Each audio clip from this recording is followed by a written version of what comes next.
Adlawng Domingo mga kaasidik alas 8 sa buntag nangita ko dire og kasag kay mao may sugo ni Jiliros nga may isuwa niya pamahaw ako na lang ning nalukop dire wa man gi ko kakita og kasag mga kaasidik kinhason na lay akong gipalit 120 ang kilo gamay ra kaayo kay bugat maguni siya mao na ni ako ang napalit mga kaasidik kay huma naman ako na lang ning dadong ato pauli kay pahugasan ako dito pag abot kay aron ni siya maluto mao na ni siya mga kaasidik og gamay ra kaayo kay ang bayanan ani bugat man kaayo 120 ang kilo hinugasan na ni siya pero limpyuhan na to og otro para sigurado mga buhi para ba ni mga kaasidik kay dito sa gidisplihan daghan kayo ang nangamang o nya kani siya nagbukal na mga kaasidik ang kaning nagbuwa-buwa gihabwa kay basinig mga ihi ni nila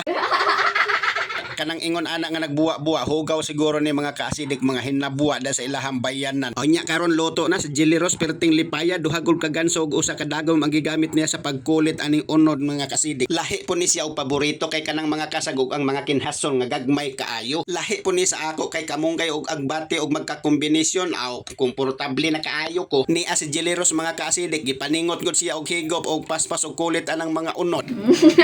basta ingon ani nga mga sudan mga kaasidik si Jiliros bation ginagkagotom pero lahi gani nga sudan paminaw nimo imong agdahon og kaon pero maminti lang busog garabanan na gisimhot-simhot pa nga piling niya panos Ginagawa mo. mga buhi pamanggod na ganina kay antindira og dili pa abtik aw biyaan kay daghan mang nangamang